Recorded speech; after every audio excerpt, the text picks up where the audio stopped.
মির্চি নিবেদন গল্প gold mine. গল্প গোল্ড মাইন। একবার কুন্দর সঙ্গে দেখা করে আসি। সে বেচারি তো আমার কাছে কোনো দোষ করেনি।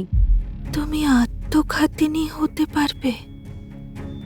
এ যন্ত্রণা সওয়া ভালো না মরা ভালো?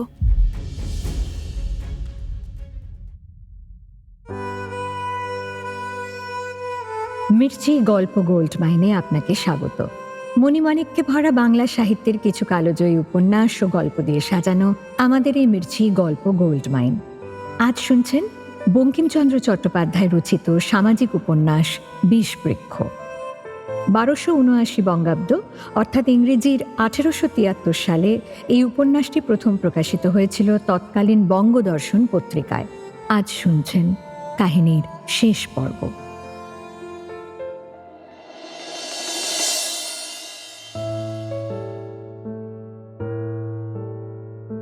দেবেন্দ্রর অপমানের জ্বালায় হীরার রাগ গিয়ে পড়ল কুন্দনন্দিনীর ওপর।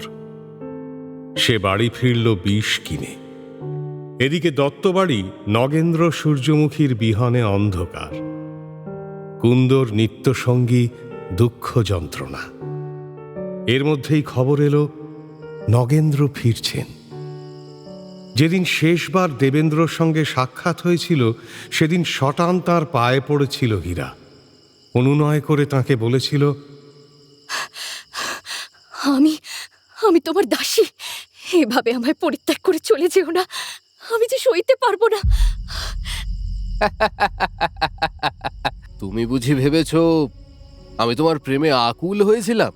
হ্যাঁ, না হে না। আমি কেবল কুন্দনন্দিনীর লোভে তোমাকে এতদিন সম্মান দিয়েছি, তোমার সঙ্গে ঘনিষ্ঠ হয়ে মিশেছি। যদি কুন্দর সঙ্গে দেখা করাতে পারো তোমার সঙ্গে সম্পর্ক থাকবে, নইলে এখানেই শেষ। তুমি যেমন অহংকারী তোমাকে তার তেমনই প্রতিফল দিলাম। এবার এই কলঙ্কের ডালি নিয়ে বাড়ি যাও দেখি বাপু। সীমাহীন রাগে হীরা চোখে অন্ধকার দেখল, মাথা ঘুরে উঠল বনবন করে। মাথা একটু স্থির হলে সে দেবেন্দ্রর সামনে দাঁড়িয়ে বিকট ভ্রুকুটি করে চোখ রাঙিয়ে যেন শত মুখে তাঁকে তিরস্কার করল, মুখরা পাপিষ্ঠা স্ত্রীলোক যেমন করে। মুখ পোড়া মিনসে, এই জন্য তুমি আমার আগুপিছু ঘুরঘুর করছিলে? মরণ দশা! তারই জন্য নাকি আমি আবার হেদিয়ে মরছিলাম? কুন্দনন্দিনীর সঙ্গে তোমার দেখা করাবো ভেবেছিলে? তোমাদের প্রেমে আমি বাতাস দেব? অমন ভালোবাসার কথাই আগুন। তোমার মতে এমন দুমুখ সাপ আমি দুটো দেখিনি বাপু। এমন কটু বাক্যে দেবেন্দ্রর ধৈর্যচ্যুতি ঘটল। তিনি হীরাকে পদাঘাত করে প্রমোদোদ্যান থেকে বিদায় করে দিলেন। হীরা পাপিষ্ঠা, দেবেন্দ্র পাপিষ্ঠ ও পশু। এভাবেই বুঝি তাদের চিরপ্রেমের অঙ্গীকার সফল হল। বিতাড়িত অপমানিত হীরা দত্তবাড়িতে ফিরল না। গোবিন্দপুরে এক চণ্ডাল চিকিৎসার ব্যবস্থা করত। চণ্ডাল বা তার চেয়ে নিচু জাতের মানুষরা ছিল তার রোগী। চণ্ডাল চিকিৎসা বা ওষুধপত্র কিছুই জানত না। সে শুধু বিষ বড়ি প্রয়োগ করে লোকের প্রাণ নাশ করত। হীরা জানত বিষ বড়ি তৈরির জন্য সে উদ্ভিজ্জ বীজ, খনিজ বীজ, সাপের বিষের মতো নানা ধরনের সহজে প্রাণঘাতী বিষ সংগ্রহ করে রাখত। হীরা সেই রাত্রে তার বাড়ি গিয়ে গোপনে চণ্ডালকে বলল, শোনো ভাই, একটা শিয়ালে রোজ এসে আমার হাঁড়ি খেয়ে পালায়। ওকে না মারতে পারলে তো তিষ্ঠতে পারছি না। ঠিক করেছি ভাতের সঙ্গে বিষ মিশিয়ে রাখবো। সে আজ হাঁড়ি খেতে এলেই মরবে। তোমার কাছে তো অনেক বিষ আছে, সঙ্গে সঙ্গে প্রাণ যায় এমন বিষ আমায় বিক্রি করতে পারবে? হীরার এই শেয়ালের গল্প চণ্ডালের বিশ্বাস হল না। তাকে সে বলল, তুমি যা চাও তা আছে আমার কাছে, কিন্তু আমি তা বিক্রি করতে পারি না। বিষ বিক্রি করেছি জানলে যে আমারে পুলিশে ধরবে। আরে দূর, তোমার কোনো চিন্তা নেই। তুমি যে বিক্রি করেছো তা কেউ জানবে না। এই আমি আমার ইষ্ট দেবতা আর মা গঙ্গার দিব্যি করে বলছি। দুটো শিয়াল মরে এমন পরিমাণে বিষ আমায় এনে দাও, তোমায় আমি 50 টাকা দেব। মনে মনে চণ্ডাল নিশ্চিত বুঝল হীরা কারো প্রাণনাশ করতে চায়, তবু 50 টাকার লোভ সে সংবরণ করে উঠতে পারল না। সে বিষ বিক্রি করতে রাজি হল। হীরা বাড়ি গিয়ে টাকা এনে চণ্ডালের হাতে দিল। সেও তীব্র মানুষঘাতী বিষ কাগজে মুড়ে হীরার হাতে তুলে দিল। ফিরে যাওয়ার আগে হীরা চণ্ডালকে বলল, দেখো বাপু, এসব কথা কাউকে বলো না যেন, তাতে তোমার আমার দুজনেরই অমঙ্গল হবে কিন্তু। মা, আমি তোমারে চিনিও না। চণ্ডালের কথায় আশ্বস্ত হয়ে হীরা নির্ভয়ে ফিরে গেল। বাড়ি পৌঁছে বিষের মোড়কখানা হাতে সে অনেকক্ষণ কাঁদল। পরে চোখ মুছে মনে মনে বলল,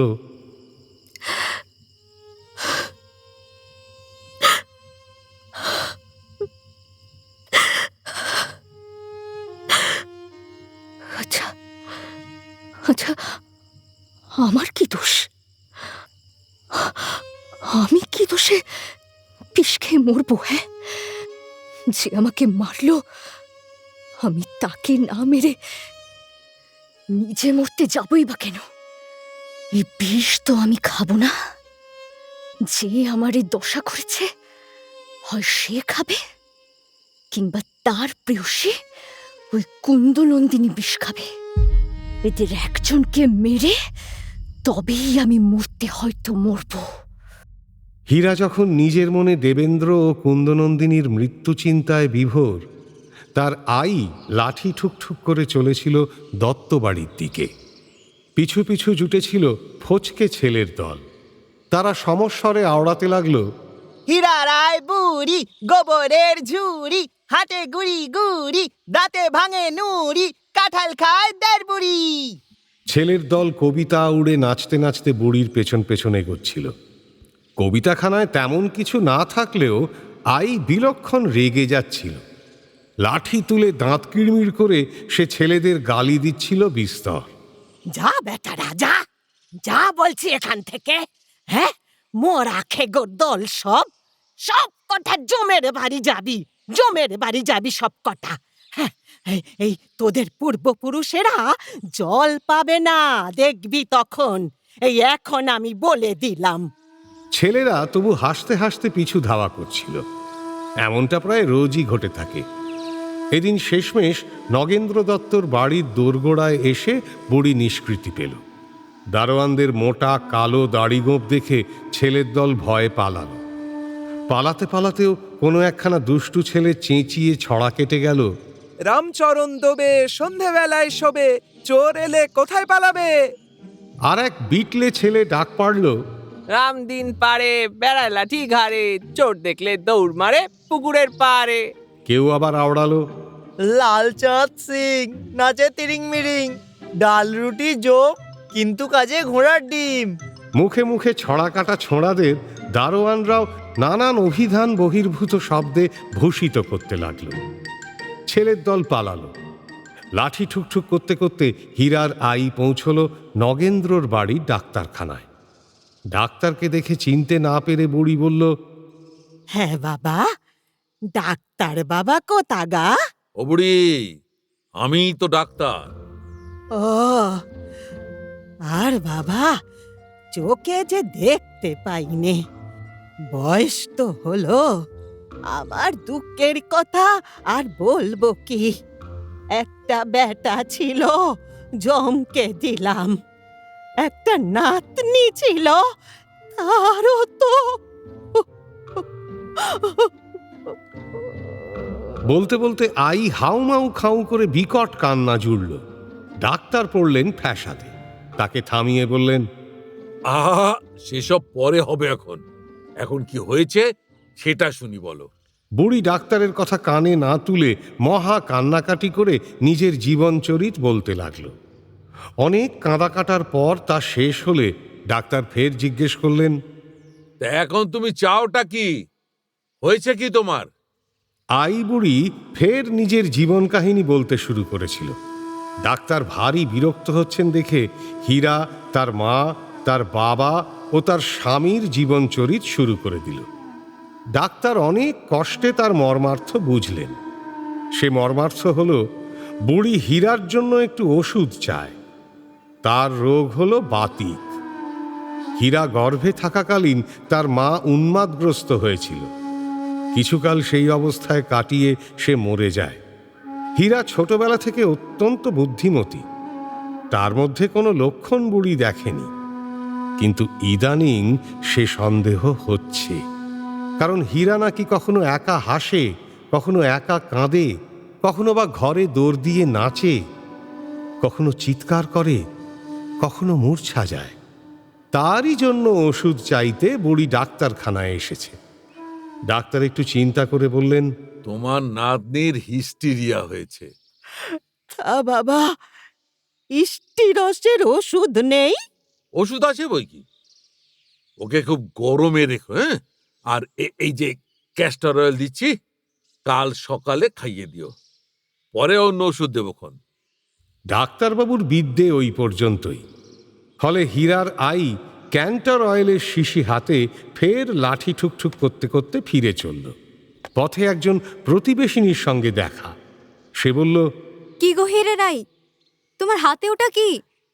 আর বলো কেন, হীরের ইষ্টিরস হয়েছে। ডাক্তারের কাছে গেলাম, সে সে এই একটু কেষ্টরস দিল। তা হ্যাঁ গা, কেষ্টরসে কি ইষ্টিরস ভালো হয়? প্রতিবেশিনী অত শত জানে না।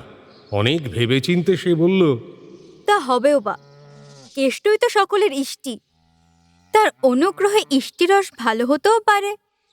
আচ্ছা হিরেন আই, তো নাতনিরা তো রস হলো কোথা থেকে? ওই বয়স দোষে অমন হয়। তা একটু কেলে বাছুরের চোনা খাইয়ে দিও এখন, শুনেছি তাতে বড় রস পরিপাক পায়। শুনে বুড়ি বাড়ির পথ ধরল। বাড়ি পৌঁছে তার মনে পড়ল, ডাক্তার রোগীকে গরমে রাখার কথা বলেছে। অমনি এক কড়া আগুন নিয়ে সে হীরার সামনে হাজির। হীরা অবাক হয়ে বলল, মরণ দশা, এ আবার কি? আগুন কেন? আরে ডাক্তার তোকে গরম করতে বলেছে যে। এভাবেই দিন এগোচ্ছিল। গোবিন্দপুরে দত্তদের সুবিশাল অট্টালিকা, 6 মহল বাড়ি, নগেন্দ্র সূর্যমুখীর বিহনে সব অন্ধকার। কাছারি বাড়িতে আমলারা বসে, অন্তঃপুরে কুন্দনন্দিনী একা। দত্তবাড়িতে নিত্য প্রতিপালিত আত্মীয়দের সঙ্গে তার বাস। কিন্তু চাঁদ না থাকলে কি আকাশের অন্ধকার যায়? কোণে কোণে মাকড়সার জাল, ঘরে ঘরে জমাট বাঁধা ধুলোর পরত, কার্নিশে কার্নিশে পায়রার বাসা, কড়িতে কড়িতে চড়ুই, বাগানে শুকনো পাতার স্তূপ, পুকুর ঢেকেছে পানায়, উঠোন ভরা শ্যাওলা, ফুলবাগানে জঙ্গল, ভাড়ার ঘরে ইঁদুরের রাজত্ব, জিনিসপত্র ঘেরাটোপে ঢাকা। অনেক কিছুতে ছাতা ধরেছে, অনেক কিছু ইঁদুরে খেয়েছে। ছুঁচো, বিছে, বাদুড়, চামচিকে অন্ধকারে অন্ধকারে দিবারাত্র ছুটোছুটি করছে। সূর্যমুখীর পোষা পাখিদের অনেকেই বিড়ালের পেটে গিয়েছে। কোথাও কোথাও সেসব পাখির ডানার ভুক্তাবশেষ পড়ে। হাঁসগুলোকে শেয়ালে মেরেছে, ময়ূরগুলো বুনো হয়ে গিয়েছে, গরুগুলোর হাড় উঁচিয়ে উঠেছে। আর দুধ দেয় না তারা। নগেন্দ্রর কুকুরগুলোর আগের মতো ফুর্তি নেই, আর খেলা নেই, ডাকাডাকি নেই, বাঁধাই পড়ে থাকে। কোনোটা মরে গিয়েছে, কোনোটা খেপে গিয়েছে, কোনোটা পালিয়েছে। ঘোড়াগুলোর নানা রোগ অথবা নিরোগেই রোগ। আস্তাবলে যেখানে সেখানে খড়কুটো, শুকনো পাতা, ঘাস, ধুলো আর পায়রার পালক ছড়িয়ে। ঘোড়ার দল কখনো দানা পায়, কখনো পায় না। সহিসরা প্রায় আস্তাবলমুখ হয় না, সহিষ্ণীদের মহলেই কাটিয়ে দেয়। অট্টালিকার কোথাও আলসে ভেঙেছে, কোথাও পলেস্তারা খসেছে, কোথাও সার্সি, কোথাও খড়খড়ি, কোথাও রেলিং ভাঙা। ম্যাটিংয়ের ওপরে বৃষ্টির জল, দেওয়ালের রঙের ওপর তেল তেলে ছোপ। বুককেসের ওপরে বোলতার বাসা, ঝড়ের ফানুসের ওপরে চড়ুইয়ের বাসার খড়কুটো। ঘরে যে লক্ষ্মী নেই, লক্ষ্মী না থাকলে বৈকুণ্ঠ লক্ষ্মী ছাড়া হয়।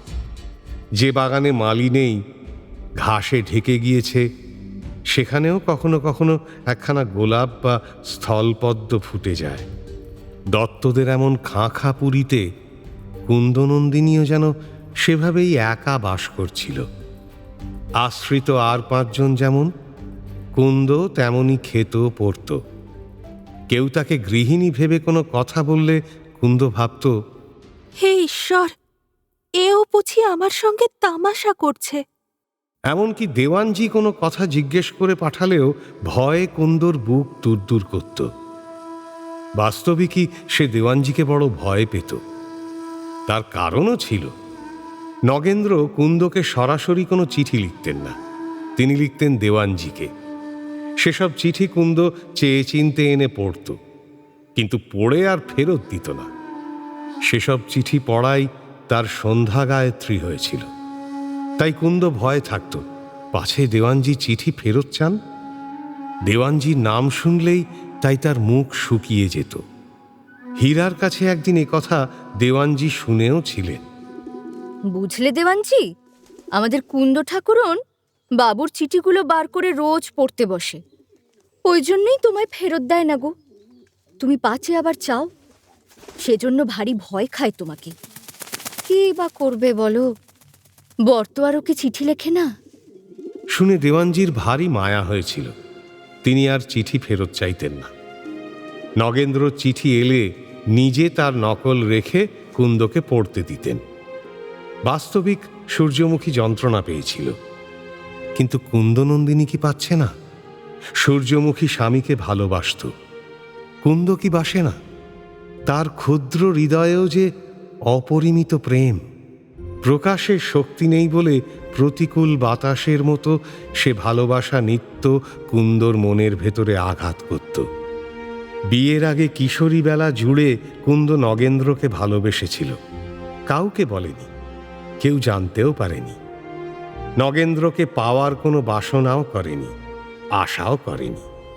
নিজের নিরাশা নিজেই বয়ে বেড়াচ্ছিল। আকাশের চাঁদ ধরে তাকে হাতে দিল। তারপর এখন সে চাঁদ কোথায়? কুন্দনন্দিনী রাত দিন কাঁদে আর শুধু একটা কথাই ভাবে, কি দোষে নগেন্দ্র আমায় এমন পায়ে ঠেললেন? আমাকে নাই ভালোবাসলেন, আমার কি আর সে ভাগ্য? কিন্তু তাকে দেখতে পাই না কেন? তিনি ভাবেন আমি এই বিপত্তির মূল, লোকেও ভাবে আমি সব অনর্থের মূল। কিন্তু কোন দোষে আমি সব অনর্থের মূল হলাম? কুক্ষণে নগেন্দ্র কুন্দনন্দিনীকে বিয়ে করেছিলেন। যেমন উপাস বৃক্ষের নিচে যে বসে সেই মরে, তেমনি এই বিয়ের ছায়া যাকেই স্পর্শ করেছে সেই মরেছে। আবার কুন্দ ভাবত, সূর্যমুখীর এই দশা আমার কারণেই হলো। সে আমাকে রক্ষা করেছিল, আমাকে বোনের মতো ভালোবাসত। তাকে আমি পথের কাঙালি করে ছাড়লাম। আমার মতো অভাগিনী আর কে আছে? আমি মরলাম না কেন? এখনো মরি না কেন? আবার কখনো ভাবত, না, এখন মরব না। তিনি একবার আসুন, তাকে একবার দেখি, তিনি কি আর আসবেন না? কুন্দ সূর্যমুখীর মৃত্যু সংবাদ পায়নি, তাই মনে মনে বলতো, এখন শুধু শুধু মরে কি হবে? যদি সূর্যমুখী ফিরে আসে তবে মরব, আর তার সুখের পথে কাঁটা হব না। ওদিকে কলকাতায় নগেন্দ্রর আবশ্যকীয় কাজকর্ম সমাপ্ত হল। দানপত্র লেখা হল। তাতে ব্রহ্মচারীর এবং অজ্ঞাত পরিচয় ব্রাহ্মণের পুরস্কারের বিশেষ বিধি রইল। তা হরিপুরে রেজিস্ট্রি হবে। তাই দানপত্র সঙ্গে করে নগেন্দ্র পায়ে হেঁটে গোবিন্দপুরে রওনা হলেন। শ্রীশচন্দ্রকে গাড়িতে পিছু পিছু আসতে বললেন। শ্রীশচন্দ্র তাঁকে দানপত্র লেখা বা পায়ে হেঁটে যাওয়া থেকে বিরত করতে অনেক চেষ্টা করেছিলেন, কিন্তু সে চেষ্টা বিফল হল। অগত্যা তিনি নদীপথে নগেন্দ্রর অনুগামী হলেন। মন্ত্রী না থাকলে কমলমণির চলে না, তাই সেও বিনা বাক্য ব্যয় সতীশকে নিয়ে স্বামীর নৌকায় গিয়ে উঠল। কমলমণি আগে গোবিন্দপুরে পৌঁছল। তাকে দেখে কুন্দনন্দিনীর মনে হলো যেন আবার আকাশে একটি তারা উঠেছে। যখন থেকে সূর্যমুখী গৃহত্যাগ করেছিল তখন থেকেই কমলের রোষ গিয়ে পড়েছিল কুন্দর ওপর। তার মুখ পর্যন্ত সে দেখত না, কিন্তু এবার এসে কুন্দর রুক্ষ শুষ্ক চেহারা দেখে কমলমণির রাগ দূর হয়ে দুঃখ হল। সে কুন্দকে একটু প্রফুল্ল করে তোলার চেষ্টায় লাগল। এমন শুকনো চেহারা করেছিস কেন লো? তোর বর যে বাড়ি ফিরছে, দাদা আসছে গোবিন্দপুরে। শুনে কুন্দর মুখে একচিলতে হাসি ফুটে উঠল। কিন্তু এবার যে তাকে দুঃসংবাদ দেওয়ার পালা। কমল বলল, তোকে যে আরও একটা খবর দেওয়ার আছে কুন্দ। আমাদের সূর্যমুখী, তোর সতীন আর নেই। সে রাস্তায় রাস্তায় ঘুরে অসুস্থ হয়েছিল। এক বাড়িতে তাকে রেখে চিকিৎসা চলছিল। সুস্থ হওয়ার আগেই ঘরে আগুন লেগে সে মারা গিয়েছে। কুন্দনন্দিনী হতবুদ্ধি হয়ে তাকিয়ে রইল খানিক। তারপর হাউ হাউ করে সে কাঁদতে লাগল। কেউ কেউ হয়তো বলবেন মাছ মরেছে, বেড়াল কাঁদে, কিন্তু কুন্দ বড় নির্বোধ। সতীন মরলে যে হাসতে হয় সে কথা তার মোটা বুদ্ধিতে আসেনি। সূর্যমুখীর জন্য তাই ঝরঝরিয়ে কাঁদতে লাগল কুন্দনন্দিনী। কমলমণি কুন্দকে শান্ত করলেন। কাঁদিস না কুন্দ, কাঁদলে কি সে ফিরে আসবে বোন? আর তারে পরিণতি তো তোর দোষ নয়। কমলমণি নিজেও শান্ত হয়েছিল। প্রথম প্রথম কয়েকদিন সে খুব কান্নাকাটি করেছিল, কিন্তু পরে আস্তে আস্তে ভাবল, কেঁদে কি করব? আমি কাঁদলে শ্রীশচন্দ্র অসুখী হন, সতীশও কাঁদে। আর কাঁদলে তো সূর্যমুখী ফিরবে না। তবে আমি কেন এদের কাঁদাই? আমি কখনো সূর্যমুখীকে ভুলব না। কিন্তু আমি হাসলে যদি সতীশ হাসে, তবে কেন হাসব না? এইসব ভেবেচিন্তে কমলমণি কান্নাকাটি ত্যাগ করে আবার আগের কমলমণি হল। গোবিন্দপুরে এসে শ্রীশচন্দ্রকে বলল, এ বৈকুণ্ঠের লক্ষ্যে তো বৈকুণ্ঠ ত্যাগ করে গিয়েছে। তাই বলে দাদাবাবু বৈকুণ্ঠে এসে কি বটপাতায় শোবেন? হ্যাঁ, এসো আমরা সব পরিষ্কার করি। অমনি শ্রীশচন্দ্র রাজ, মজুর, ফরাস, মালি যেখানে যার প্রয়োজন সেখানে তাকে নিযুক্ত করলেন। ওদিকে কমলমণির দৌরাত্মে ছুঁচো, বাদুড়, চামচিকে মহলে বড় কিচিরমিচির পড়ে গেল। পায়রাগুলো বকম বকম করে একার্নিশ ওকার্নিশ করে বেড়াতে লাগলো। চড়ুইগুলো পালাতে ব্যাকুল হল। যেখানে সারসি বন্ধ সেখানে দরজা খোলা মনে করে ঠোঁটে কাচ লেগে ঘুরে ঘুরে পড়তে লাগলো। পরিচারিকারা ঝাঁটা হাতে জনে জনে দিকে দিকে ছুটল। অচিরে অট্টালিকা আবার তার চেনা প্রসন্ন চেহারা ফিরে পেল। অবশেষে নগেন্দ্র এসে পৌঁছলেন। তখন সন্ধ্যাকাল। নদী যেমন প্রথম জলোচ্ছ্বাসের সময় অত্যন্ত বেগবতী, কিন্তু জোয়ার শেষে গভীর জল শান্ত হয়ে পড়ে, নগেন্দ্রর শোকপ্রবাহ এখন সেভাবেই গম্ভীর শান্তিতে পরিণত হয়েছিল।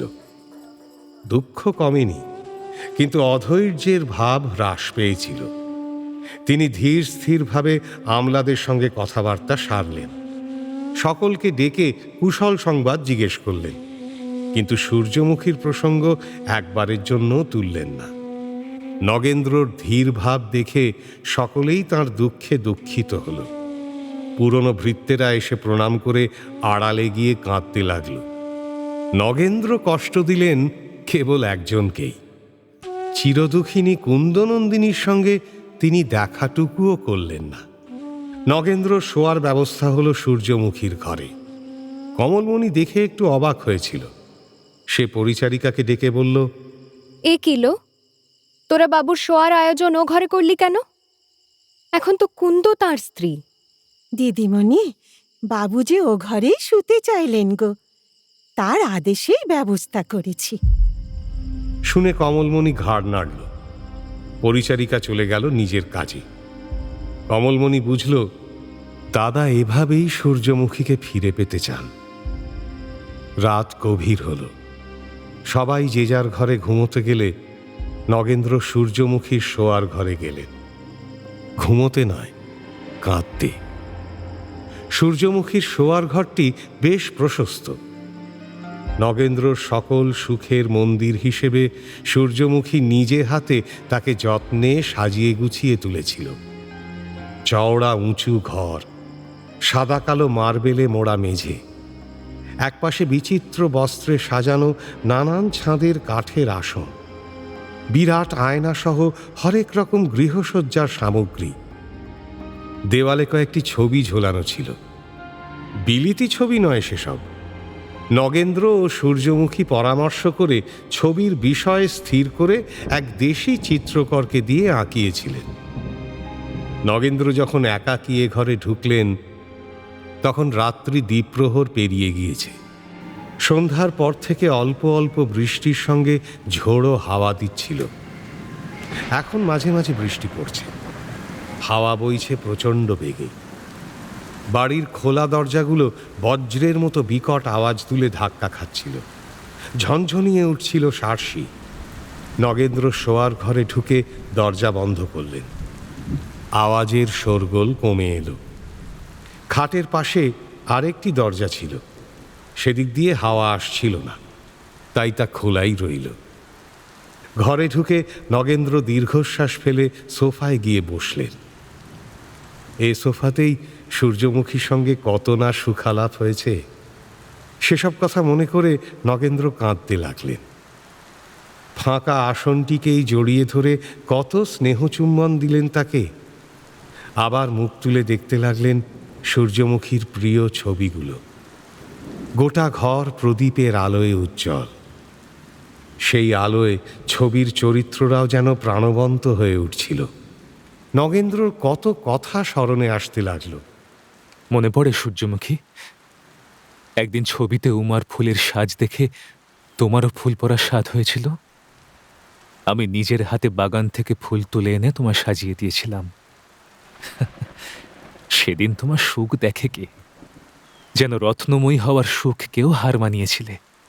আর একদিন সুভদ্রার সারথ্য দেখে তোমার মনে হলো আমার গাড়ি হাঁকাবে। সেই যে আমি একটা ছোট্ট গাড়িতে দুটো ছোট ছোট ঘোড়া জুড়ে বাগানে নিয়ে এলাম তোমার চালানোর জন্য। তুমি বলগা ধরে আমার দিকে চেয়ে হাসছিলে। তার সুযোগে ঘোড়া দুটো ফটক পেরিয়ে সোজা বাইরে।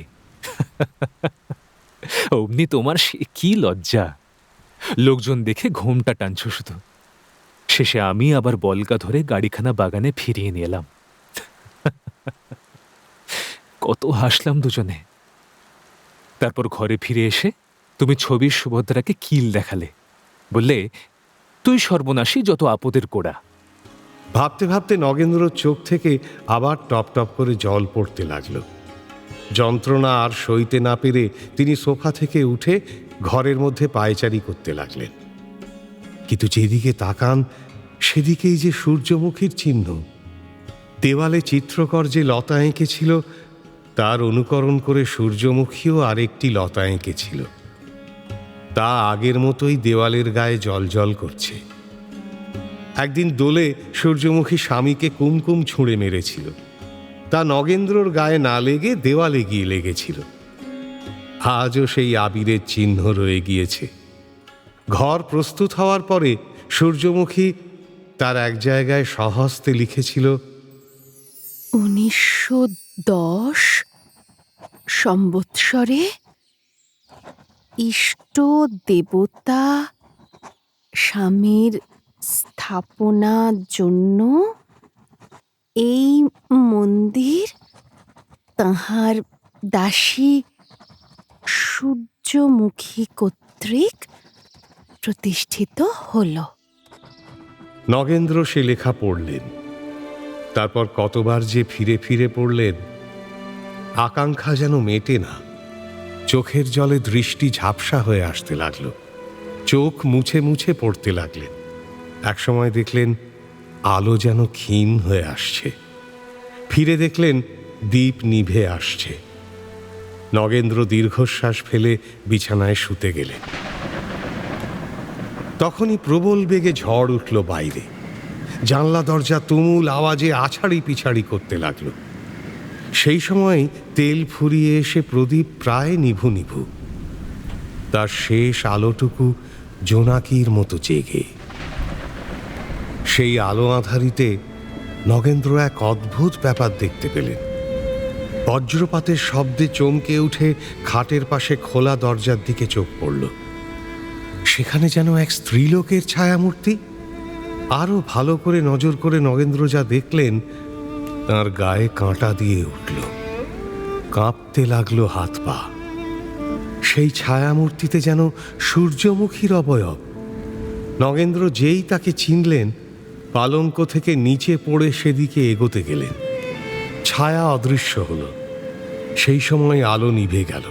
নগেন্দ্র চেঁচিয়ে উঠলেন, কে কে ওখানে? কে ও? বলতে বলতে নগেন্দ্র মাটিতে পড়ে মূর্ছা গেলেন। তার চেতনা যখন ফিরল, ঘরে তখনও নিবিড় অন্ধকার।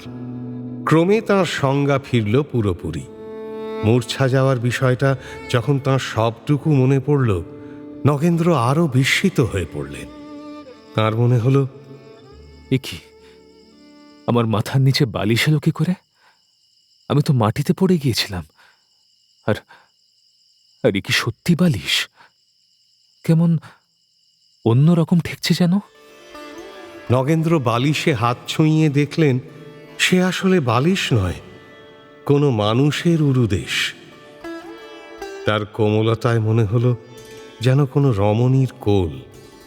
কিন্তু কে এই নারী, যে মূর্ছিত অবস্থায় তার মাথা এত যত্নে নিজের কোলে তুলে রেখেছে? এ কি কুন্দনন্দিনী?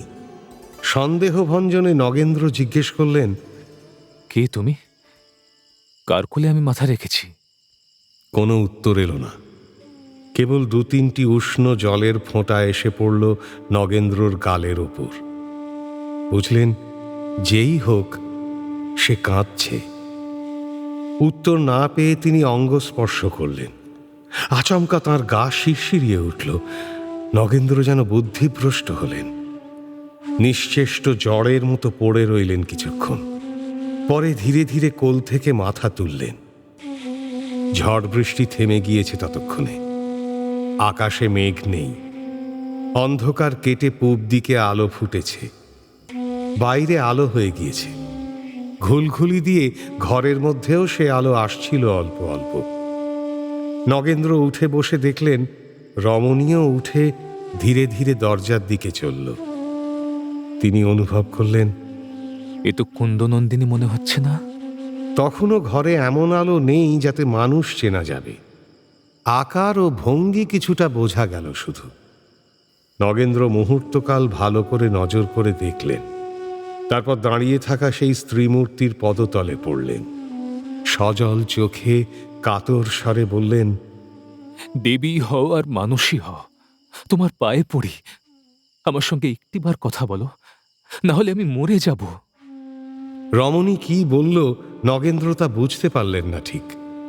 কিন্তু তার কথার শব্দ কানে পৌঁছতেই তিনি তীরের মতো উঠে দাঁড়ালেন এবং বুকে টেনে নিতে চাইলেন সেই নারীকে। তার শরীর মন দুই তখন মোহে আচ্ছন্ন হয়েছে। তাই গাছ থেকে খসে পড়া পাতার মতো আবারও সেই রমণীর পায়ের কাছে গিয়ে পড়লেন। আর কথা বলতে পারলেন না।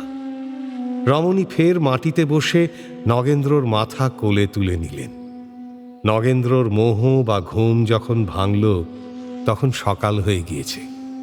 ঘরের মধ্যে আলো। বাড়ির চারপাশে বাগানে পাখিদের কলরব শোনা যাচ্ছে।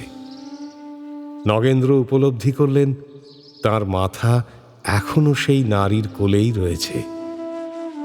চোখ বুজেই তিনি বললেন, কুন্দ, তুমি কখন এলে?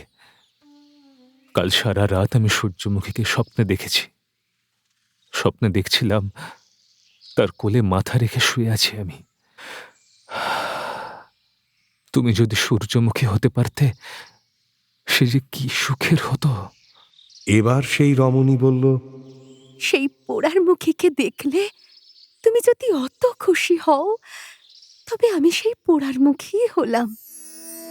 নগেন্দ্র চোখ মেলে দেখলেন এবং পলকেই চমকে উঠে বসলেন, চোখ মুছলেন, আবার তাকালেন, মাথা ধরে বসে রইলেন কয়েক পলক, আবার চোখ মুছে তাকালেন, তারপর মুখ নিচু করে মৃদু স্বরে নিজেকেই বলতে লাগলেন, আমি কি পাগল হয়ে গেলাম, নাকি সত্যিই সূর্যমুখী বেঁচে আছে?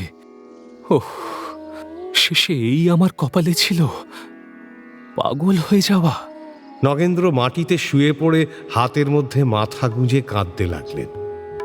এবার সেই রমণী তাঁর পা ধরল, পায়ে মাথা রেখে চোখের জলে ভিজিয়ে ফেলল তাদের, বলল,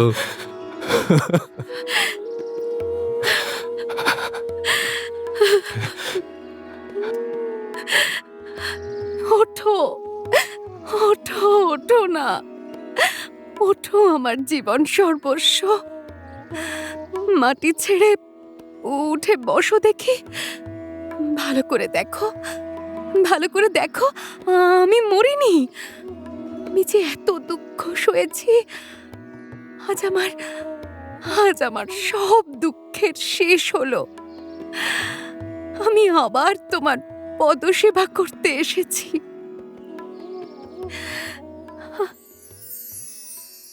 আর কি ভ্রম থাকে। নগেন্দ্র স্ত্রীকে গভীর আলিঙ্গনে জড়িয়ে ধরলেন, একটিও কথা না বলে তার বুকে মাথা রেখে অঝোর ধারায় কাঁদতে লাগলেন। কারো মুখেই আর কথা জোগাল না। উভয় উভয়ের কাঁধে মাথা রেখে অবিশ্রান্ত চোখের জল ফেলতে লাগলেন শুধু। কান্নাতেও যে এত সুখ কে জানত। বেশ কিছুক্ষণ এভাবেই কেটে গেল। তারপর অবশেষে নগেন্দ্র সূর্যমুখীকে জিজ্ঞেস করলেন, মধুপুরে যে শুনে এলাম তুমি আর বেঁচে নেই, এমন ভয়ানক মিথ্যে বলল কেন ওরা? এবার সূর্যমুখীর কৌতূহল নিবারণের পালা। সে বলতে শুরু করল, আমি মরিনি। কবিরাজ তোমায় যে আমার মরার খবর দিয়েছিলেন, সে মিথ্যে কথা। অবশ্য সত্যিটা তিনিও জানতেন না।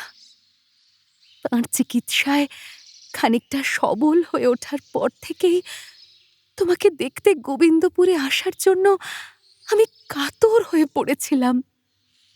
ব্রহ্মচারীকে ব্যতিব্যস্ত করে তুলেছিলাম। শেষে তিনি আমাকে গোবিন্দপুরে নিয়ে আসতে সম্মত হলেন। একদিন সন্ধ্যার পরে খাওয়া দাওয়া সেরে আমরা গোবিন্দপুরের উদ্দেশ্যে রওনা দিলাম। এখানে এসে শুনলাম তুমি দেশে নেই। অগত্যা ওই ব্রহ্মচারী আমায় 3 ক্রোশ দূরে এক ব্রাহ্মণের বাড়িতে নিজের মেয়ের পরিচয় রেখে তোমার খোঁজে গেলেন। প্রথমে কলকাতায় গিয়ে শ্রীশচন্দ্রের সঙ্গে সাক্ষাৎ করলেন। শুনলেন তুমি মধুপুরে আসছ। তা শুনে তিনি আবার মধুপুরে গেলেন। সেখানে পৌঁছে শুনলেন যেদিন আমরা হরমনির বাড়ি ছেড়ে আসি, সে রাতেই বাড়িতে আগুন লেগেছিল। হরমনি ঘরের মধ্যে পুড়ে মারা যায়। কিন্তু দগ্ধ দেহটি দেখে গ্রামের লোক তাকে চিনতে পারেনি। ঘরে 2 জন স্ত্রীলোক থাকত। একজন মৃত, অন্যজন নেই। অগত্যা গ্রামবাসীরা ধরেই নিল যে জীবিত সে পালিয়ে বেঁচেছে। অতএব হরমনি যেহেতু সুস্থ সবল, সেই পালিয়েছে, আর যে রুগ্ন সে পালাতে পারেনি। পুড়ে মরেছি। অতএব পোড়া দেহটি আমারই। যা প্রথমে অনুমান ছিল, লোক মুখে রটতে রটতে তাই একসময় নিশ্চিত বলে গণ্য হল। সে কথা শুনেই রামকৃষ্ণ কবিরাজ তোমাকে আমার মৃত্যু সংবাদ দিয়েছিলেন। মধুপুরে গিয়ে এসব খবর পেলেন ব্রহ্মচারী। এও শুনলেন ইতিমধ্যে মধুপুরে এসে তুমি আমার মৃত্যু সংবাদ শুনে এদিকে ফিরেছ। তিনিও অমনি ব্যস্ত হয়ে তোমার সন্ধানে ফিরলেন। কালই বিকেলে তিনি প্রতাপপুরে পৌঁছেছেন। আমিও শুনেছিলাম তুমি 2-1 দিনের মধ্যেই বাড়ি ফিরবে। সেই প্রত্যাশায় পরশুই এখানে এসেছিলাম। এখন আর 3 ক্রোশ পথ হাঁটতে অসুবিধে হয় না, শিখে গিয়েছি। পরশু তোমার আশা হয়নি শুনে ফিরে গেলাম। আবার কাল ব্রহ্মচারীর সঙ্গে দেখা হওয়ার পরে গোবিন্দপুরে এসেছি। নগেন্দ্র তন্ময় হয়ে শুনছিলেন। এবার প্রশ্ন করলেন, বাড়ি এলে কখন? কেউ তোমায় দেখতে পেল না? সে ভারী মজার কাণ্ড। বাড়ি পৌঁছলাম যখন রাত্রি 1 প্রহর হবে। দেখলাম খিড়কির দরজা খোলা। ভিতরে ঢুকলাম, কেউ দেখতেই পেল না। প্রথমে সিঁড়ির নিচে লুকিয়েছিলাম, তারপর সবাই শুয়ে পড়লে সিঁড়ি দিয়ে ওপরে উঠে এসেছি। মনে ভাবলাম তুমি নিশ্চয়ই এই ঘরেই শুয়েছ। এসে দেখি দরজা খোলা। উঁকি দিয়ে দেখি তুমি মাথায় হাত দিয়ে বসে। বড় স্বাদ হলো তোমার পায়ে লুটিয়ে পড়ি, কিন্তু আবার কত ভয় হলো। তোমার কাছে যে অপরাধ করেছি, তুমি যদি ক্ষমা না করো। আমি তো কেবল তোমায় দেখেই খুশি। আড়াল থেকে দেখলাম, ভাবলাম এই সময় দেখা দিই। দেখা দিতেই আসছিলাম, কিন্তু দরজায় আমাকে দেখেই তুমি চেতনা হারালে। সেই থেকেই কোলে নিয়ে বসে আছি। এই সুখ যে আমার কপালে হবে জানতাম না। কিন্তু ছি, তুমি আমায় ভালোবাসো না। আমার গায়ে হাত দিয়েও চিনতে পারোনি। আমি কিন্তু তোমার গায়ের বাতাস পেলেই চিনতে পারি। শোয়ার ঘরে যখন নগেন্দ্র সূর্যমুখী এমন প্রাণ জুড়িয়ে দেওয়া আলাপে ব্যস্ত, বাড়ির অন্য অংশে তখন কথোপকথনে প্রাণ সংহারের আয়োজন চলছিল। কে বা কারা কেন তা করছিল বলার আগে পূর্ব রাতের কথা বলা জরুরি। বাড়ি ফেরা স্তক নগেন্দ্র কুন্দনন্দিনীর সঙ্গে দেখা করেননি। কুন্দ নিজের ঘরে বালিশে মুখ লুকিয়ে সারা রাত চোখের জল ফেলল। বালিকা সুলভ কান্না সে নয়, বরং মর্মান্তিক যন্ত্রণার অশ্রু। কেউ যদি বাল্যকালে অকপটে আত্মসমর্পণ করে কাউকে নিজের অমূল্য হৃদয় দিয়ে থাকে আর বিনিময়ে পায় শুধু তাচ্ছিল্য, তবে সে এ কান্নার যন্ত্রণা নিশ্চয়ই বুঝবে। কুন্দ পরিতাপ করছিল। স্বামীকে দেখার লোভে কেন আমি এই প্রাণ রেখেছিলাম? এখনই বার কোন সুখের আশায় প্রাণ রাখি? সারা রাত চোখের জলে ভেসে কাটানোর পরে ভোরের দিকে কুন্দর তন্দ্রা এলো। সেই ঘুমের ঘোরে দ্বিতীয়বার সে রোমহর্ষক স্বপ্ন দেখল। 4 বছর আগে বাবার মৃত্যুর রাতে যে জ্যোতির্ময়ী মূর্তি তার মায়ের রূপ ধারণ করে স্বপ্নে এসেছিল, আজ ফের স্বপ্নে সেই আলোকময়ী মূর্তি কুন্দর মাথার ওপরে দেখা দিল। তবে এবার তার অবস্থান নির্মল শুভ্র চন্দ্রমণ্ডলের মধ্যে নয়, বরং এক অতি নিবিড় বর্ষণমুখ নীল মেঘে চেপে তিনি নেমে আসছিলেন। স্বপ্নে কুন্দ দেখল তাঁর চারপাশে অন্ধকার কালচে বাষ্পের ঢেউ ছিটকে পড়ছে। সেই অন্ধকারের মধ্যে এক মনুষ্য মূর্তি অল্প অল্প হাসছে, তাহারই মধ্যে মাঝে মাঝে বিদ্যুৎ চমকাচ্ছে। কুন্দ সভয় দেখল সেই হাসি মাখা মুখ অবিকল হীরার মতো। আরও দেখল তার মায়ের মুখখানা আগের মতো করুণাময়ী নয়, গাম্ভীর্যে পরিপূর্ণ। মা বললেন, কুন্দ, তখন তো তুমি আমার কথা শুনলে না, আমার সঙ্গে এলে না। এখন দেখলে তো? কুন্দ কাঁদতে লাগলো।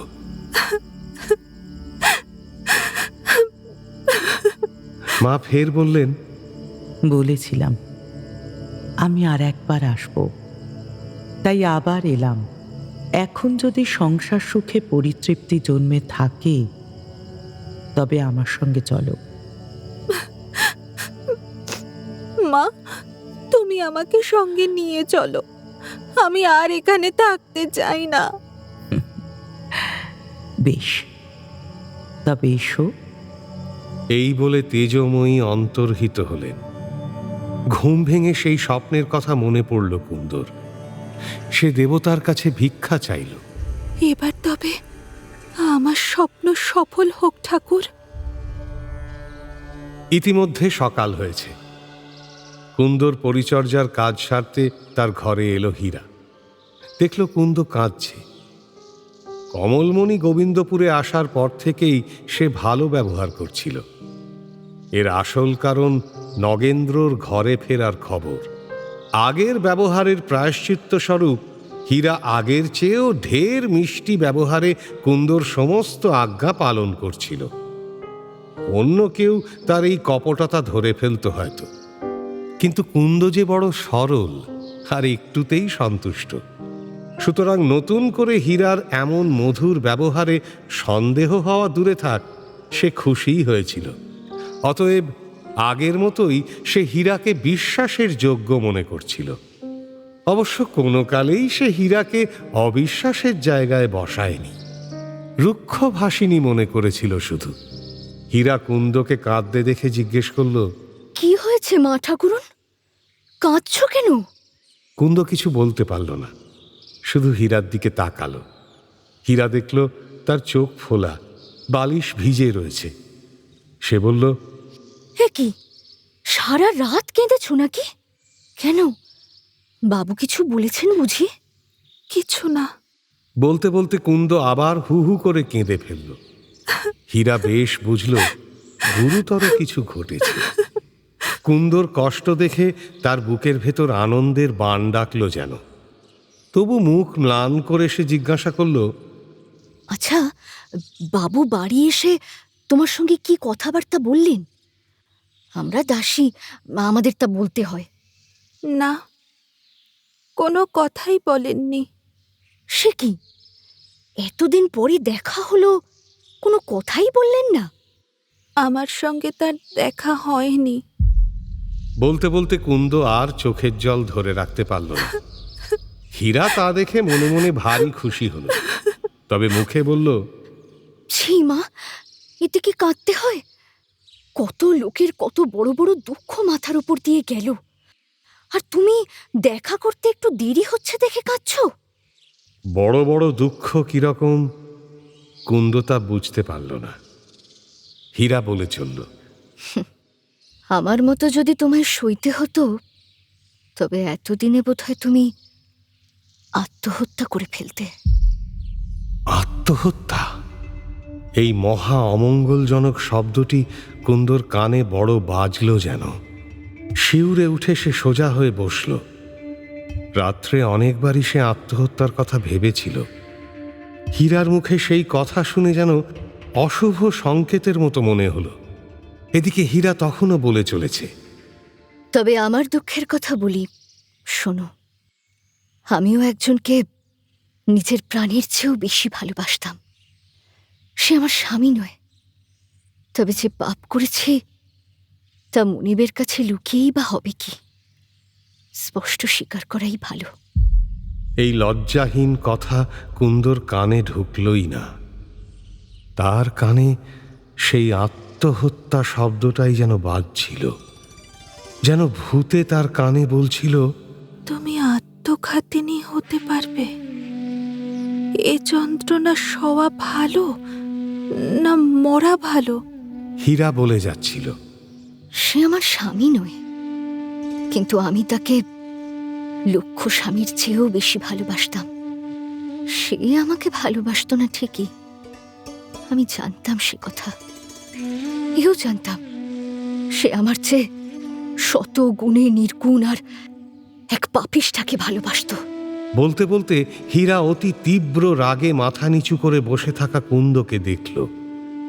তারপর ফের বলতে লাগলো, আমি এ কথা জেনে তার দিকে আর ঘেঁষলাম না, কিন্তু একদিন আমাদের দুজনেরই দুর্বুদ্ধি হলো। হীরা সংক্ষেপে কুন্দর কাছে নিজের মনে লুকিয়ে রাখা নিদারুণ ব্যথার খবর দিল। তবে দেবেন্দ্র কিংবা কুন্দ কারোর নামই সে উল্লেখ করল না। এমন কোনো কথাই সে বলল না যাতে হীরার প্রণয়ী কিংবা কে তার প্রণয়িনী তা আঁচ করা যেতে পারে। শেষমেশ পদাঘাতের কথা বলে কুন্দকে জিজ্ঞেস করল, বলো দেখি, তারপরে আমি কি করলাম? কি করলে? আমি সোজা চাঁড়াল কবিরাজের বাড়িতে গেলাম। তার কাছে এমন সব বিষ আছে যে খাওয়া মাত্রই মানুষ মরে যায়। তারপর? আমি বিষ খেয়ে মরব বলে বিষ কিনেছিলাম। শেষে ভাবলাম, পরের জন্য আমি মরব কেন? সে কি আমায় ভালোবেসেছিল? তাই বিষ কৌটোয় পুড়ে বাক্সে ভরে রেখেছি। এই বলে হীরা অন্য ঘর থেকে সেই বাক্সখানা নিয়ে এলো কুন্দকে দেখাতে। মনিব বাড়ির প্রসাদ, পুরস্কার বা চোরাই জিনিস লুকিয়ে রাখতে বাক্সখানা ওই ঘরেই রাখত সে। বিষের মোড়কখানাও তাতেই রেখেছিল। বাক্স খুলে সেই মোড়ক কুন্দকে দেখালো হীরা। আমিষলোভী বিড়ালের মতো চোখে কুন্দ সেই মোড়কের দিকে তাকিয়েছিল। হীরা যেন তখন অন্যমনস্ক হয়ে বাক্স বন্ধ করতে ভুলে গিয়ে কুন্দকে প্রবোধ দিতে ব্যস্ত হয়ে পড়ল। যাজ্ঞে, এসব নিয়ে তুমি ভাবতে বসো না যেন বাবু। কিচ্ছু হয়নি মা। দেখো, বাবু ঠিক তোমার কাছে আসবেন। হয়তো কোনো কিছু নিয়ে ব্যস্ত রয়েছেন। তুমি মন খারাপ করো না এভাবে, কেমন?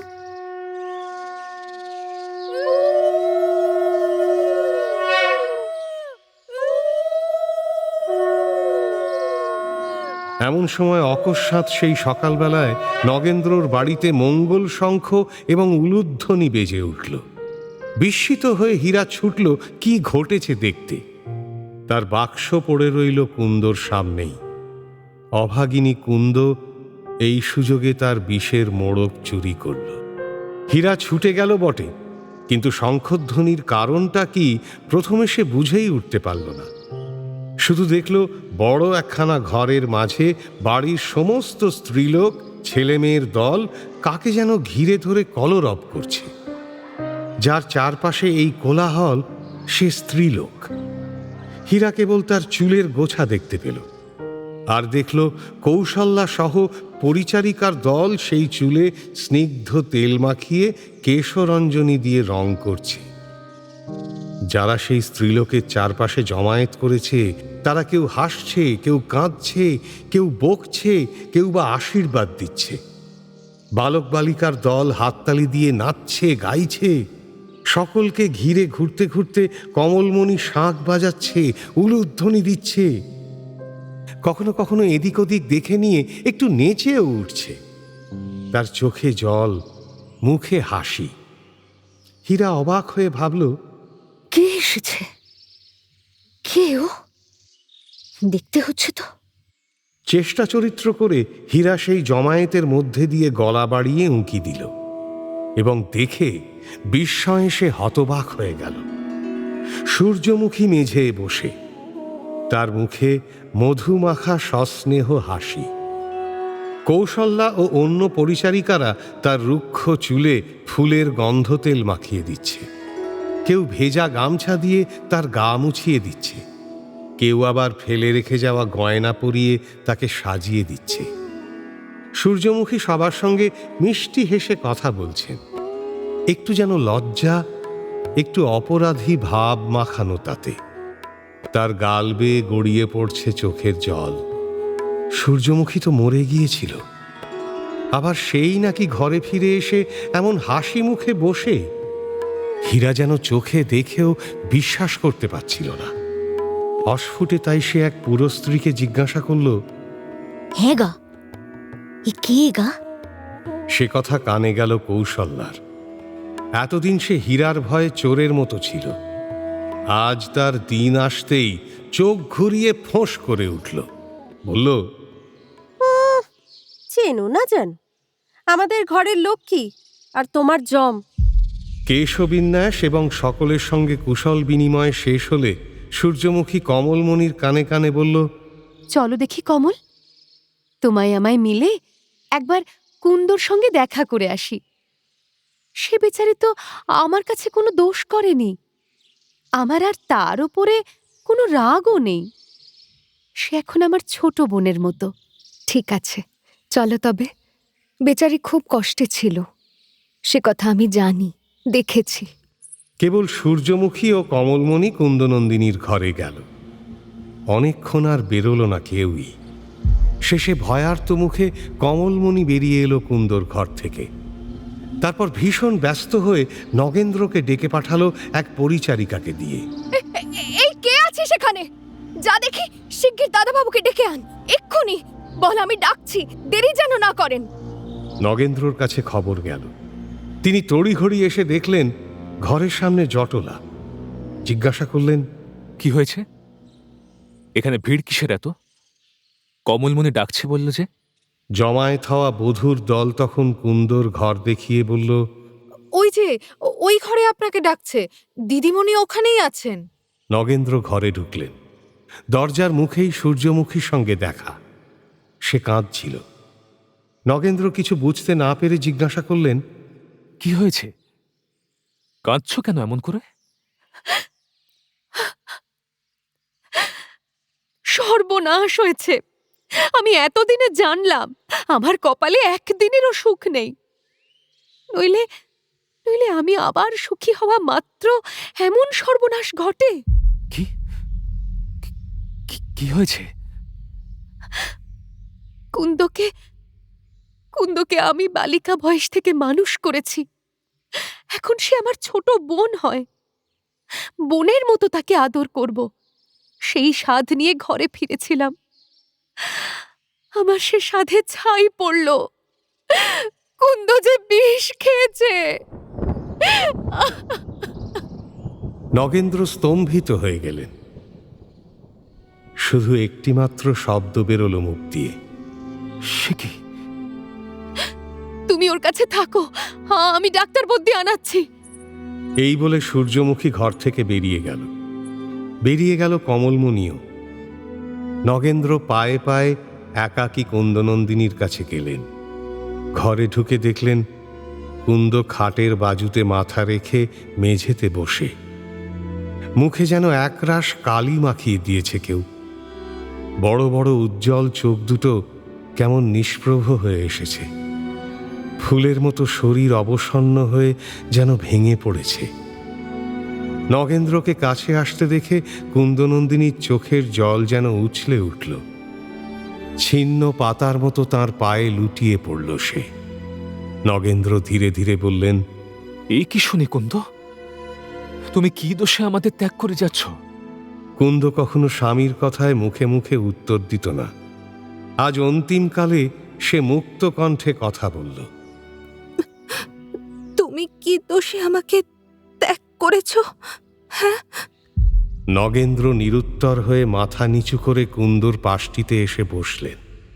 কুন্দ তখন আবার বলল, কাল যদি তুমি এসে এমন করে একবার কুন্দ বলে ডাকতে, কাল যদি একবার আমার কাছে এসে এমন করে বসতে, আমি তবে মরতাম না। বড় অল্প দিন তোমায় পেয়েছি। তোমাকে দেখে আজও যে আমার তৃপ্তি হয়নি।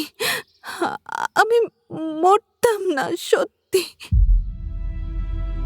কুন্দর মুখে এমন ভালোবাসার কথা নগেন্দ্রর বুকে যেন শেলের মতো বিঁধল। হাঁটুর ওপর কপাল রেখে তিনি নীরবে বসে রইলেন। কুন্দ আজ বড় মুখরা হয়ে উঠেছিল। স্বামীর সঙ্গে কথা বলার আর সুযোগ যে সে পাবে না, তাই সে বলে চলল, ছি, তুমি অমন চুপ করে থেকো না। তোমার হাসি মুখখানা দেখতে দেখতে যদি না মরলাম, তবে যে আমার মরণেও সুখ নেই। সূর্যমুখীও এমন কথাই বলেছিল। শেষের কথা সবারই বুঝি একরকম হয়। নগেন্দ্র মানসিক যন্ত্রণায় কাতর হয়ে বললেন, কেন তুমি এমন কাজ করলে কুন্দ? কেন আমায় একটিবার ডাকলে না? প্রলয় শেষে মেঘের শেষটুকুতে লেগে থাকা বিদ্যুৎ রেখার মতো মৃদু মধুর হাসি দেখা দিল কুন্দর ঠোঁটের কোণে। সে বলল, ভেবো না, যা বললাম সে আমার মনের আবেগের কথা। তুমি আসার আগেই আমি আমি মনে মনে স্থির করে রেখেছিলাম আমি তোমাকে দেখেই মরব। স্থির করেছিলাম যে দিদি যদি কখনো ফিরে আসে তবে তার কাছে তোমাকে রেখে আমি মরব, আর তার সুখের পথে কখনো কাঁটা হয়ে থাকবো না। আমি মরব বলেই স্থির করেছিলাম। তবে তোমাকে দেখলে আমার মরতে ইচ্ছে করে না। নগেন্দ্রর মুখে কথা জোগাচ্ছিল না আর। অবাক পটু বালিকা কুন্দনন্দিনীর সামনে আজ তিনি নিরুত্তর হয়েই রয়ে গেলেন। কুন্দ কিছুক্ষণ চুপ করে রইল। তার কথা বলার শক্তি ক্রমে লোপ পাচ্ছিল। এগিয়ে আসছিল মৃত্যু। তার ছায়ায় অন্ধকার হয়ে আসা অন্ধকার মুখখানির স্নেহ প্রফুল্লতার দিকে অপলক চেয়েছিলেন নগেন্দ্র। তার ক্লিষ্ট মুখে ক্ষীণ বিদ্যুৎ রেখার মতো সেই হাসি নগেন্দ্র বৃদ্ধ বয়স অবধি ভুলতে পারেননি। কিছুক্ষণ বিশ্রাম নিয়ে কুন্দ ফের অতি কষ্টে কথা বলতে লাগল। ঘন ঘন শ্বাস পড়ছিল তার। আমার কথা বলার তৃষ্ণা নিবারণ হলো না। তোমাকে আমি দেবতা বলে জানতাম, সাহস করে কখনো আমি মুখ ফুটে সে কথা বলিনি। আমার স্বাদ মিটল না, তাই আমার শরীর অবসন্ন হয়ে আসছে, মুখ শুকোচ্ছে, জিভ টানছে। আর বুঝি দেরি নেই।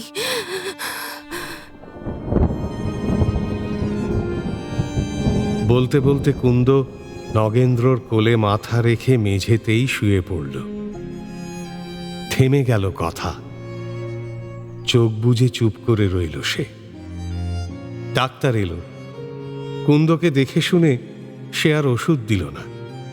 ম্লান মুখে ফিরে যাওয়ার আগে শুধু বলে গেল, আমার অপরাধ নেবেন না, আমার আর কিচ্ছুটি করার উপায় রাখেননি কুন্দ ঠাকুরুন।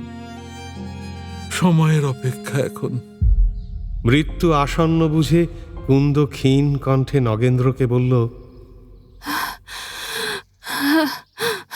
একবার সূর্যমুখী দিদি আর কমল দিদিকে ডেকে পাঠাবে, ওদের শেষবারের মতো দু চোখ ভরে একবার দেখি।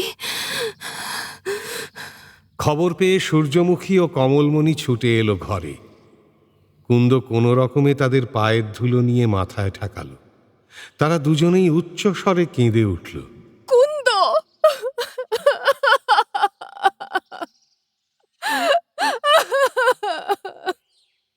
কি করলি কুন্দ?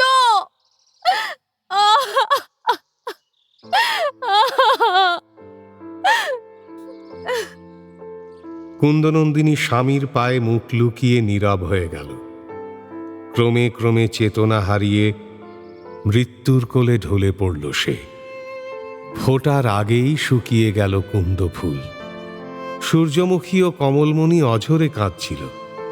নগেন্দ্রও চোখের জলে ভাসছিলেন। একসময় কান্না থামিয়ে কুন্দর নিথর শরীরটার দিকে তাকিয়ে সূর্যমুখী ধীরে ধীরে বলল,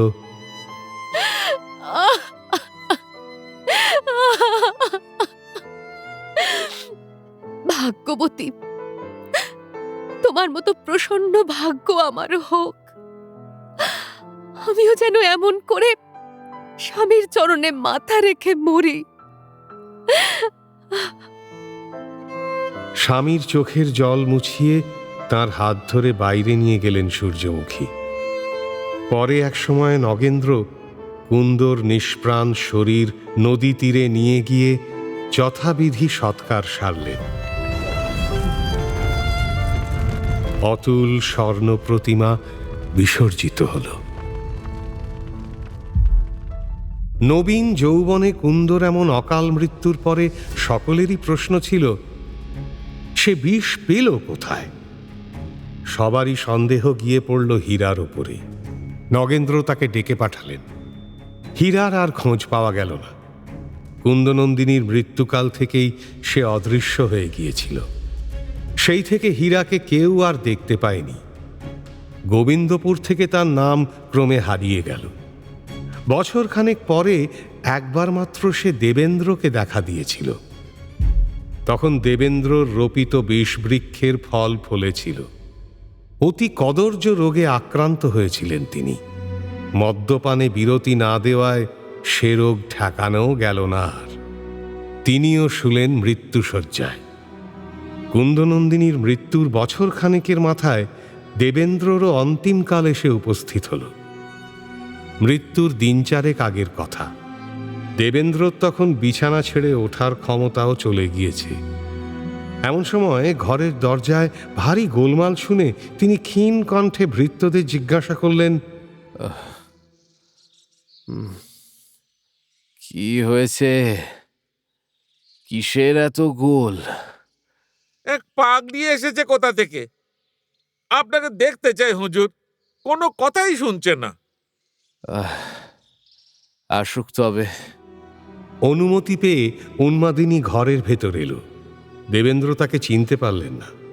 দেখলেন এক অতি দীন চেহারার স্ত্রীলোক, সম্ভবত কোনো ভিখারিনী। বয়স অল্প, মুখে আগেকার লাবণ্যের চিহ্ন এখনো রয়েছে, তবে অতি মলিন, শতছিন্ন পোশাক, এতই ছেঁড়া যে কোনো মতে হাঁটু পর্যন্ত ঢাকা পড়েছে। পিঠ ও মাথা খালি, রুক্ষ জট পাকানো চুল ধুলোয় ঢাকা। তেলের অভাবে গায়ে খড়ি ফুটেছে, কাদা মাখা সারা শরীরে। সে এমন তীব্র চোখে তাকিয়েছিল, দেবেন্দ্রর মনে হলো ভৃত্যেরা ঠিকই বলেছে, এ কোনো উন্মাদিনী বটে। অনেকক্ষণ অপলক তাকিয়ে সেই স্ত্রীলোক বলল, আমি চিনতে পারলি না বুঝি? আমি হীরা। এতক্ষণে দেবেন্দ্র তাকে চিনলেন। অবাক হয়ে বললেন, সে কি? তোমার এমন দশা কে করল?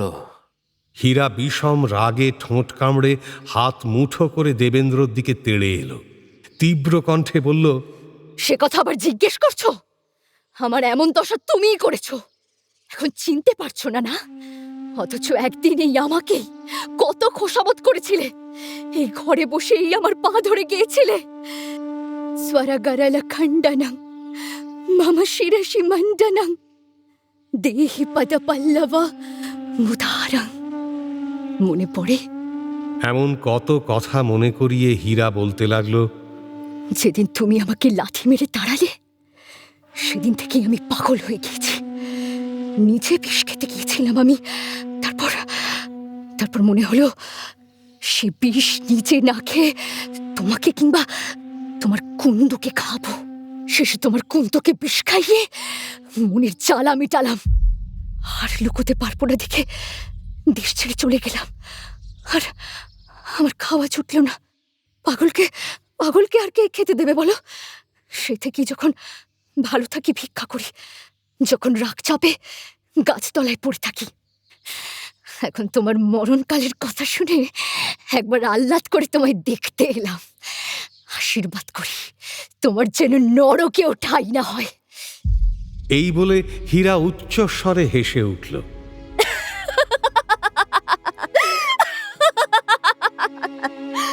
মর মর বেটা, তুই মর।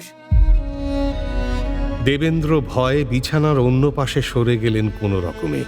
হীরা নাচতে নাচতে ঘরের বাইরে বেরিয়ে গাইতে লাগলো, স্বরগরল খণ্ডনং মম শিরসি মণ্ডনং দেহি পদ পল্লব মুদারং। তখন থেকে দেবেন্দ্রর মৃত্যুশয্যা যেন কাঁটার মতো বিঁধতে লাগলো তাকে। মৃত্যুর খানিক আগে জ্বরের ঘোরে দেবেন্দ্র কেবল বিড়বিড় করে প্রলাপ বকেছিলেন, পদ পল্লব মুদারং, পদ পল্লব মুদারং। দেবেন্দ্র মারা গেলেন। তারপর কতকাল পর্যন্ত গভীর রাতে বাগানে দারোয়ানেরা সভয়ে শুনেছে কোনো স্ত্রীলোক যেন গান গাইছে। स्वरगरल खण्डनं मम शिरसि मण्डनं देहि पदपल्लव मुदारं।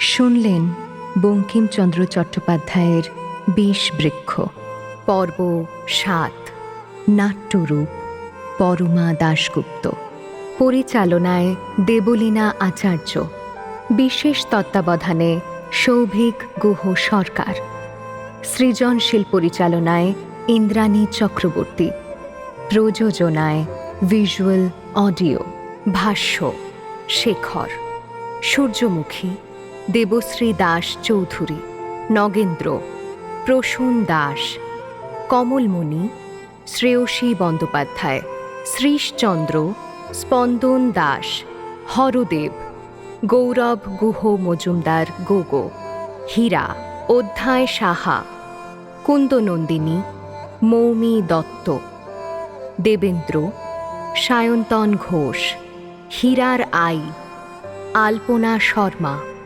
কুন্দর মা গার্গী হর চট্টোপাধ্যায় এবং অন্যান্য শিল্পীরা।